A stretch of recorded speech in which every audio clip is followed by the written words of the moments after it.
بيصنف حسب اطوال اضلاع او قياسات زوايا. يبقى انا عندي هنا مثلث لعيله كبيره، تعالوا نتعرف عليها. العيله بتقول ان اول فرد في العيله عندنا المثلث المتساوي الاضلاع، المثلث المتساوي الاضلاع ده مثلث جميع اضلاعه متساويه في الطول، مفيش ضلع بيختلف عن التاني. يعني لو الضلع ده 3 سم هلاقي الضلع ده 3 سم، هلاقي الضلع ده 3 سم.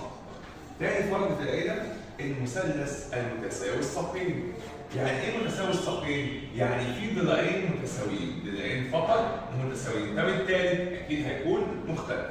يعني لو ده 2 سم هيبقى ده 2 سم، وده مثلا ممكن يبقى 3 سم هيبقى مختلف عنه.